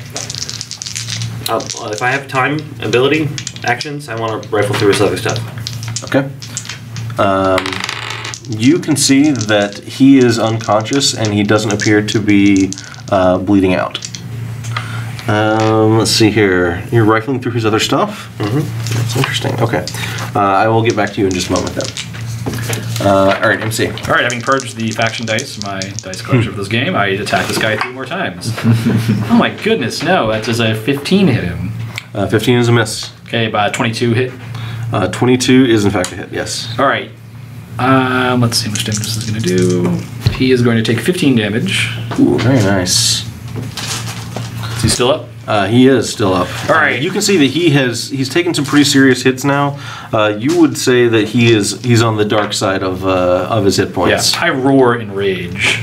And if you guys have known me for a while, you're not surprised by this. If you know me, though, it kind of maybe catches you off guard. I'm just basically going to homicidal rage. Instead, I'm going to action surge and attack this guy again. Okay.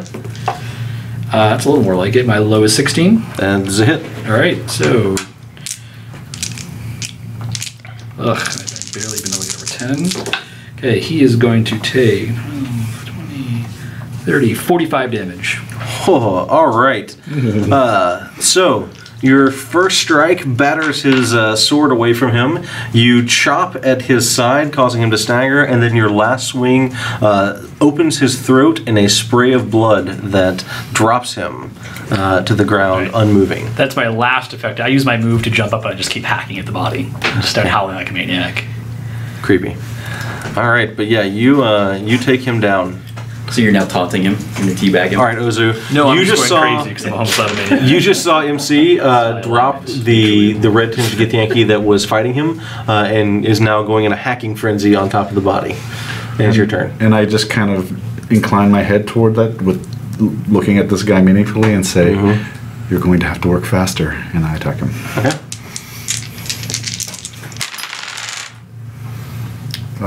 Both hits. One is a 3 damage, and the other one is 8 damage. So total 11? Okay. All right, so you are sort of chipping away at this guy's defenses, and you can see he's starting to retreat under your assault. In fact, he is going to disengage from you. And he actually will run up sort of to where you guys were hiding when you laid the ambush, and he looks like he's going to try and disappear into the maze of mausoleums and tombs and headstones. So he's actually going to move up, and he is going to try and hide from you in the as he runs away. in the I say, necropolis. "Coward!" But you have no problem seeing him as he's like slipping away. He's not with a natural 1. He's not. Hide behind those like really thin statues. You can see them all. The other one that you're fighting has so far still managed to stand toe to toe with you. He does not recharge his breath weapon, so he will simply continue to drive you back, and he spits something at you in Draconic that you're too far away to hear now. Okay, that is going to be a 17. Miss. All right, and a 26. Yeah. For 18 slashing damage. And it is your turn. He saves behind over for All right, I will. I yell at him to hold still and stop moving about. And I'll swing again, and much better. It's going to be a 21 and a 24. Yeah, that fits. First one will be 15 points of damage, and the second will be 11 points of damage. Okay. All right. You can see this guy is very badly hurt. And in fact, he looks like he's just like staggering under the weight of your attacks. Barely managed to stay up, and it looks like the silver sword in his hand is sort of being loosely held right now. Vethos, you're up. You are rifling through this guy's pockets. As you are doing so, you find. Let's see here. Oops, sorry. You basically look through his possessions. Looks like he has an iron key in his possession. The iron key appears to be etched with arcane runes. Yes. You can also see that he has the sword on him, the armor. He also appears to have an amulet on him that doesn't look like it's very high quality. It's got a strange symbol on it that you recognize as being a symbol in the Githyanki language, but if you don't speak Gith, then you can't. Comprehend languages. Oh, you got it on, right. It looks like a complex symbol for Chirai. an Inquisitor. Okay. Our disguise. So basically, you rifled through his possessions. Did you want to do anything else? I'll step on his throat. Okay. Nice. You're basically coup de grace him. And after my own town, my own mind. Great. All right, Ozu. No, sorry, MC. My bad. With a howl, I bound toward the one you're fighting and try to plant my sword in his back. Let's see. It's my low is a 16. That is a hit.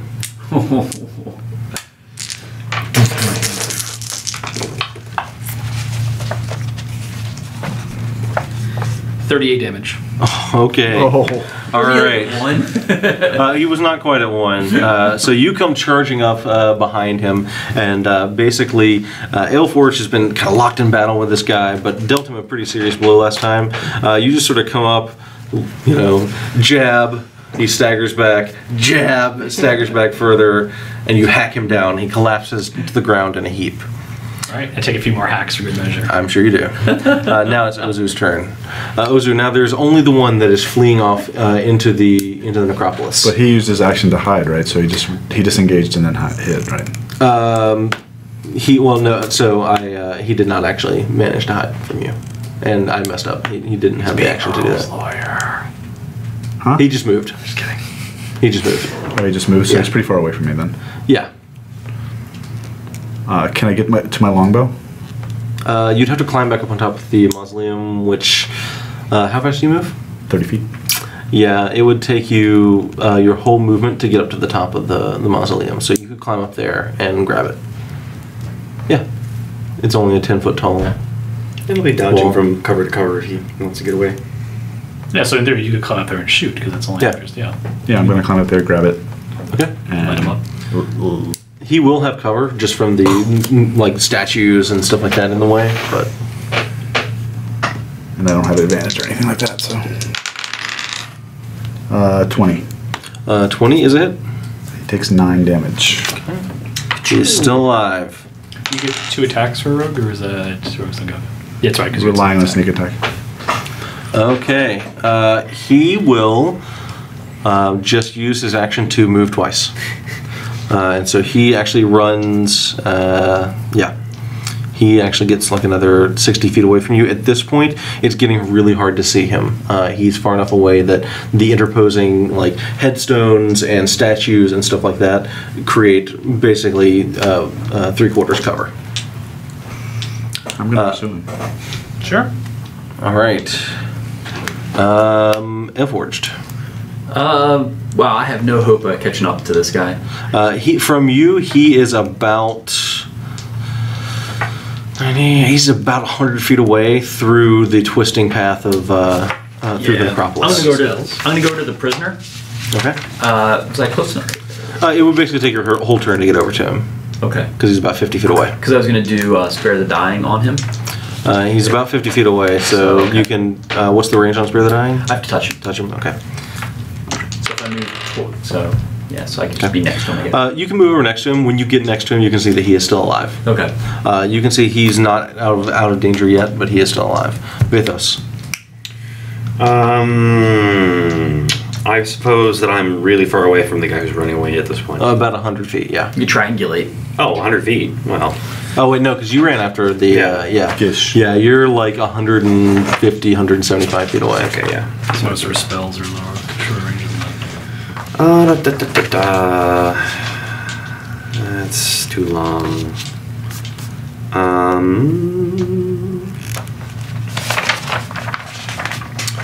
What is the range on that? Too short. I will head back towards the rest of the party. Okay. But I assume you're taking the stuff off of the Gish. It's like armor and the. I mean, you could grab the key and the. The key I would grab. The key and even the greatsword if you want, and the amulet. Did he have a robe? Yeah. I'll take the robe. Okay. I don't know what the robe is. No problem. All right, MC. No enemies I can see nearby. And how can I see the guy who's trying to flee? You catch a glimpse of him every now and then as he moves like out from behind a headstone, but then he gets like obscured by a statue or whatever. Can I try to fire on him? Whatever. Do you have a ranged weapon? I got a longbow. You do, but he will have 3/4 cover. All right, well, fling some dice and see what happens. Not exactly. If you're in it, I'm kind of fumbling with the bow like I haven't used it in ages. Not a lot of call for longbows on raptors. Yeah, exactly right. And you fire like 3 times. Bang, bang, bang. 22. That's it. What's that? That's without getting cover. Oh, you did not apply the cover yet? Yeah. That is actually still a hit. All right. He's a fighter. 11 damage. Oh, so close. All right. He staggers as the arrow strikes him, but you see he continues to stumble forward. Do I get at my action surge recovery long rest or short rest? Short rest. I'll action surge and try to fire again. I figure we're probably going to wait an hour before we go through anyway. Yeah, we're going to check out these guys. And We're going to try to. you're going to try to, yeah. 15, 21, and 21. Unfortunately, those will all miss. Oh. Oh, wait. Actually, 21, it would still actually bingo it. Ah! Twice. Yeah. He's going to take 10. You can't not drop him. Yes. All right. All right, so the fleeing... Actually, I go to hit. It's not as much fun if you can't watch them die in their eyes. So I'm expecting you to just run over and just start jumping on it. So MC kills the last one creepily. You are able to spare the dying on the prisoner, no problem. And so we'll be out of combat at this point. So we're getting pretty close to time to stop here, but what I want to do is go ahead and get your plan for next time so that I can sort of get everything prepped and ready to go. So you've got the robe and you've got the accoutrements of the Chirai Inquisitor. The prisoner is stable and alive. You can see that he is like I said, a Githyanki, but he looks to have been pretty badly abused. Do I potentially recognize him as one of, like, the Shah? You don't recognize this individual. Okay. He could be, given the fact that he's a prisoner being dragged in like this, and he's with an Inquisitor. It's not a crazy, crazy thought. So my theory is that while he's still unconscious, we all take the guise of these people that we just attacked, and we stash their bodies someplace, take their stuff, whatever, wear what we need to wear, and we don't even tell this guy that we're anything different than we just solved that problem. wipe our hands of these dead bodies here, and hide the corpses. Yep, keep on going on. I can make an illusion of the corpses on the ground, and he can see that we defeated them, and continue on our way. Sounds like a great plan to me. And also, I want to just figure out here: do we all, by happenstance, make essentially morally, let's say, ambiguous characters? Yes. Yeah, except for him. I'm neutral evil, so. I am. Let's double check my alignment. I think I am. I'm lawful neutral. Yeah. Okay. Sounds not bad. Yeah. So no good characters in the party. And are you evil? Mm-mm. Okay. I am. Yeah. So am I the only evil I've already evil No, character? he's evil. So. Okay. Okay, so this is going well. Sending us to a giving. All right, so you're going to modify your illusion to. Assuming I can do that, yes. If I can't, I'll just cast it again because I don't. It's not quite clear in the spell. Okay. So I assume if it doesn't say explicitly you can, then you can't. Like you just pick it when you cast it. Okay. Yeah. So then I'll have to cast it again. Okay. All right. So you're going to cast Seeming again, giving yourselves the appearance of these Gith that you saw escorting the prisoner in. If you speak Gith, you should probably be the Inquisitor. Yes, because I can I'm comprehend not. it. Yeah, because we're going to have to. So you're going to be. You're going to appear as the Tri Inquisitor. Okay. Got a good head and those half reach. Are you going to revive the prisoner, or are you going to drag him in unconscious? I think it's just drag him unconscious. Because, the guy... We'll have less issues if he's unconscious. Yeah. Besides, if we want to make... He could have information that we could use. That's true, too. He might... But would it be weird if we're trying to trick him? He was like, hey, by the way, why did we arrest you again? Yeah. You just interrogated me an hour ago. I know. Say it again. Yeah. It's a weird kink we have. It's just something strange about us. We like hearing confessions to crimes. Okay. And you guys are going to try and rest for an hour before you head in as well?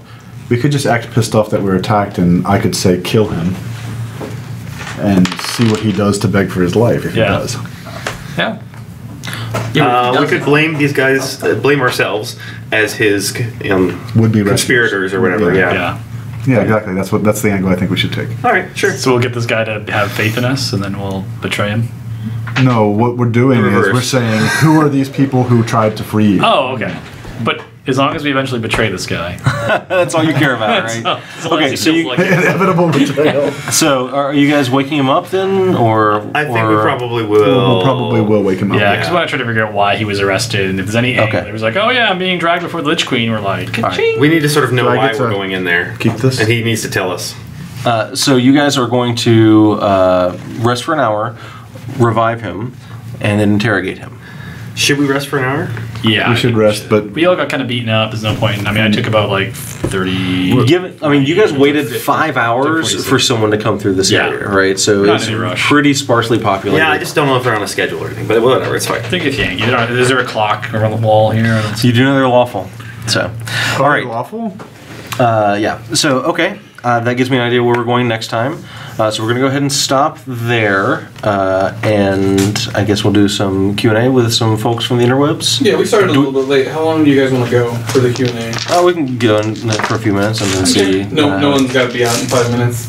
No, if I could just step up for a second, because I got a phone call while we're playing, so I'll just step up for a moment. Before you step out, how about you tell us what you were playing? So that's probably one of the questions. Everybody wants to know what class everybody was playing. I was just playing a fighter. Okay. I was playing our the basic game. Playing the warrior fighter? Warrior, yeah. Okay. All right, now get out. Come back. Big on, and please come back. I'm playing a rogue assassin. Oh.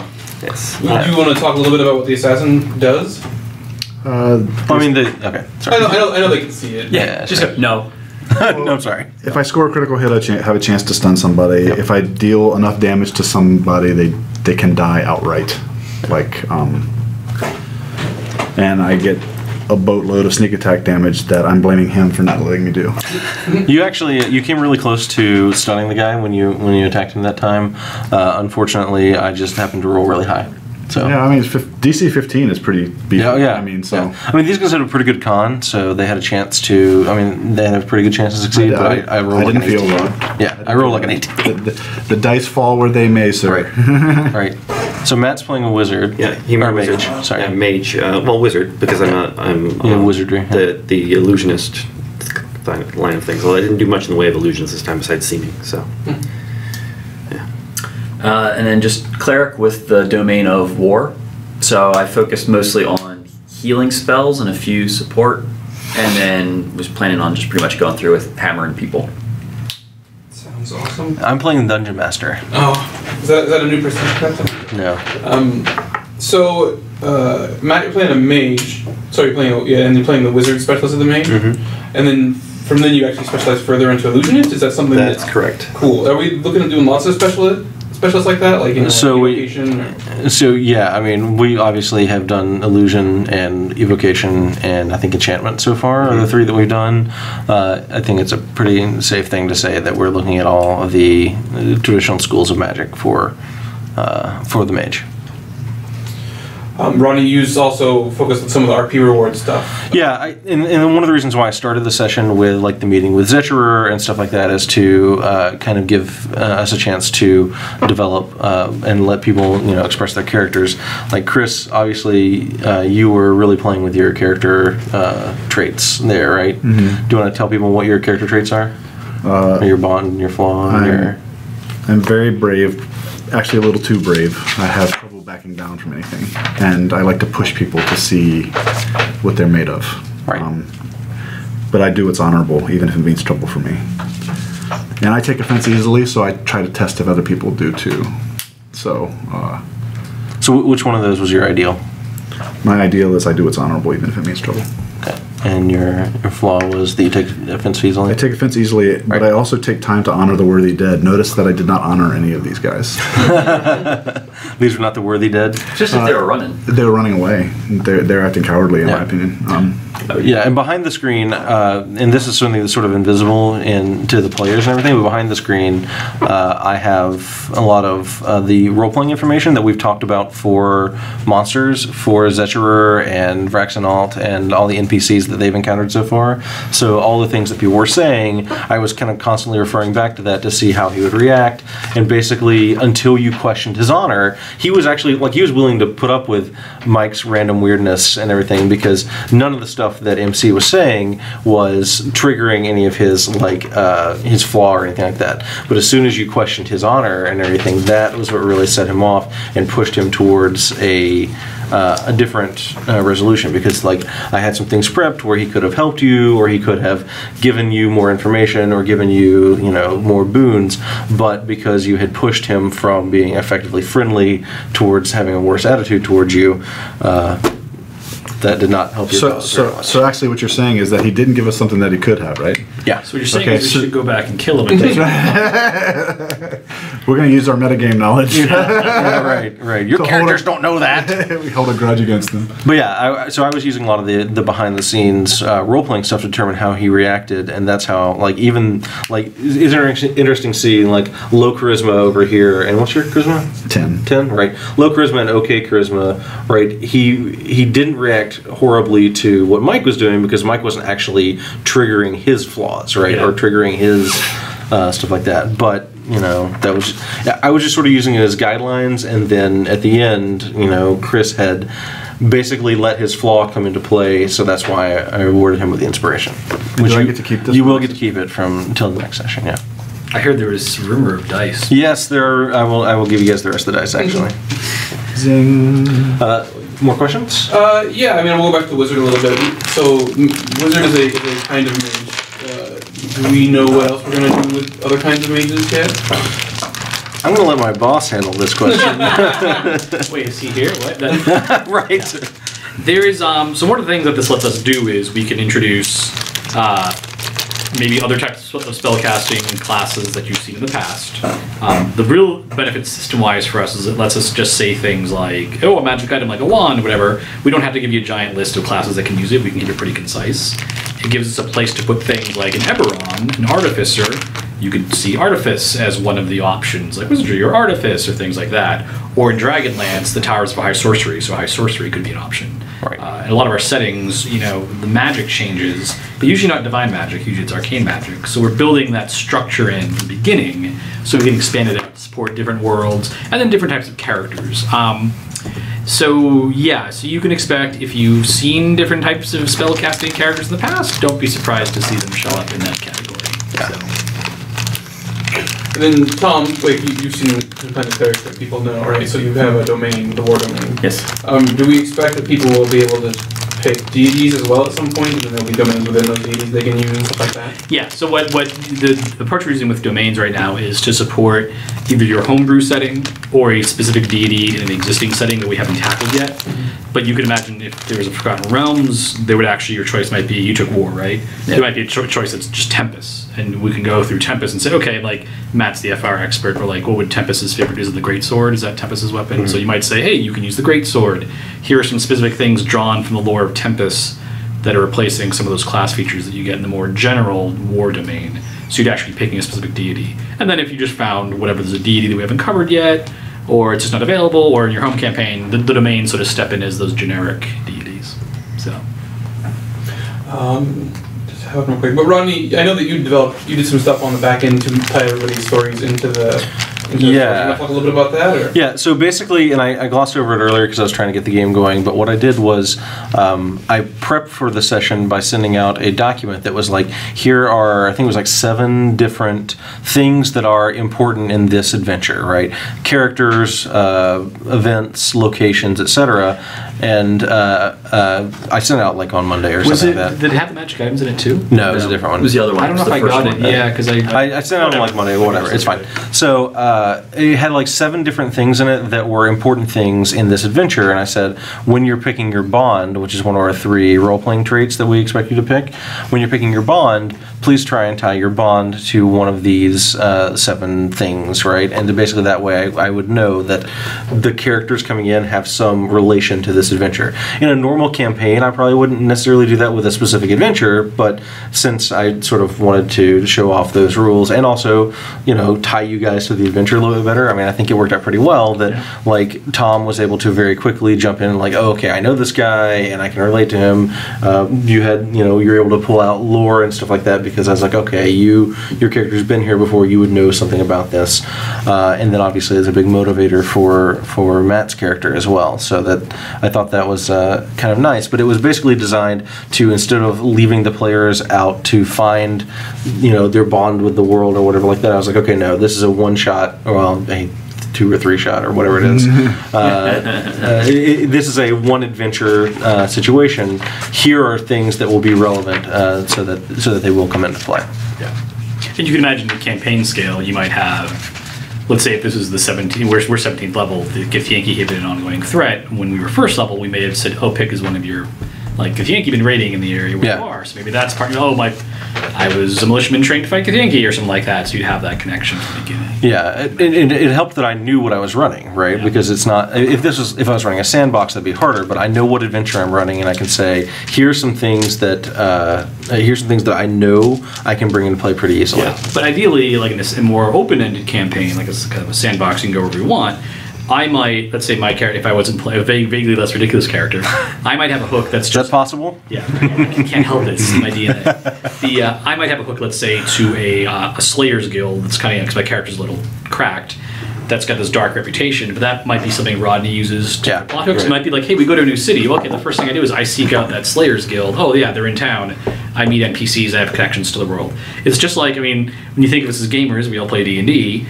The first time I moved to New York City after college, I went out and found gamers. Hey, I want to play D&D. So it's an immediate hook you have to the setting, like in this case, real world. But you could imagine in our settings, in your campaign, you're thinking of, hey, it gives the players, in the absence of anything else obvious to do, they have avenues to pursue. Yeah. Well, and it kind of tells the DM what sort of story you want to tell as a player. Yeah. You know, it's my character's about this, and this is the kind of thing I'm interested in doing. So. Yeah, it's definitely a flag for the DM, and I expect that even though I used the bonds early to get you guys into the adventure, I expect that these are all things that can come up multiple times throughout the course of this adventure, because this is a pretty high-level adventure, and even though it can be very dungeon crawly, you're obviously going in under the cover of illusion. You're going to have lots of opportunities to interact with people going forward, so I believe that like your relation to the Chassel Coup, or your desire to do whatever it is that you want to do that has not yet come into play, but I know for a fact yours has a high chance of coming into play in a later session. Yes. One of the things we see people asking about is the encounter that you built, the combat encounter there. Did it run like you wanted it to? What kind of like difficulty level did you set it at? Basically, so how did it feel and how did you make it? So first of all, I just made it up on the fly because it's not something that's in the adventure, right? So I had to improvise it. Basically, I knew the terrain and I knew like the kind of situations that are going on in the palace and stuff like that. Chris did a great job of creating a setting as much of an adventure, even though this was years and years ago. Like this adventure, I think, is one of the better sort of high-level setting type adventures. So I kind of had all those individual components, and so what I did was I threw together something that seemed logical. And what I've got is actually, I unlike Mike, tend to do a lot of prep work in advance. We've talked about this. No, we've talked about it before on the podcast, right? So like I have all my encounter budget numbers over here on a cheat sheet. So I was like, okay, well I need to put together an encounter real quick. This would be about right for I kind of wanted like an easier to medium type encounter, and so I was like, okay, this is what I need to put together. As for going how I wanted it to, I didn't have any idea how it was going to turn out. Like, and especially with these sort of on the fly encounters, I never try and say this is how a thing is going to go.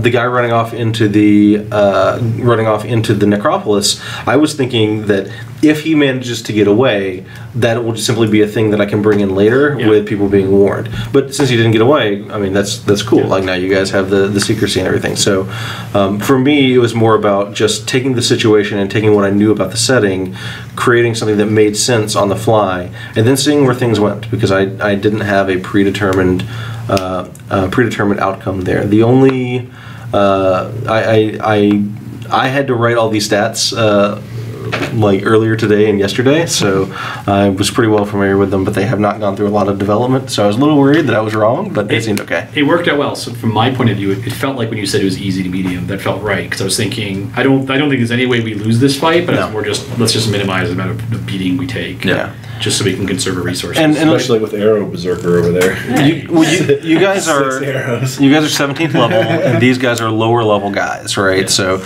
you're supposed to be able to handle them, but it's more about like, did the guy get away? Exactly. How many of your resources did they deplete, etc. So, and it could have gone differently, right? It, like the Black Tentacles actually was a really good starting move on these guys, because you basically forced them to pop their dimension door right away. High level. Yeah, I didn't much do that. No, but like that. And I avoided 33 points of damage. That's 33 points of damage I didn't take. I mean, high level. My abilities. High level Githyanki had in previous editions had a bunch of spell-like abilities. For these guys, I want to make it a little easier to run, so I gave them the dimension door once a day. But if you don't make them use it right then when things start going bad, they start popping and running it, because their dimension door is long range. Right? Sure, yeah, I was using it tactically here, but they could have gone at a longer range. So you actually saved us from losing one of the targets. Yeah. You might have saved them from losing many of them. Black Tentacles all get Yankee first. Their one weakness, Evard's Black Tentacles. I think that's everybody's weakness. I'll do one more long question, and then maybe field a really quick part question. Okay. But so, speaking of preparation, like we talked about Rodney preparing stuff. You guys all had to make 17th level characters. About how much time do you think that took? Was it easy? Was it about the difficulty you would expect? I know some of you are really familiar with the system, some not as much. So we'd love to hear that. The background stuff was actually a little bit new to us, so that actually took the longest time for me. It only took me about an hour. It took me. So. I was doing the simplest fighter, and I'm fairly proficient. I mean, I know a lot about the system. This is my entire character. I don't know if people can see it. It's one little piece of paper. Yeah, it's good enough. That's a 17th level fighter, but I didn't need anything else, and it took me maybe 15-20 minutes. And I'm pretty good at doing that. Did you take any feats, or did you? No, I just decided because it was, I just wanted to, I specifically wanted a simple character, but I also, with the way I put my stats, I wanted to max out my strength, con, and wisdom. I wanted to play a very defensive guy, and so what I figured, since I was already playing the mountain dwarf that gets +1 AC, I figured, what I really wanted to do is have good saves, because since we are going up against Githyanki, I thought, we'd kind of, figure out my character.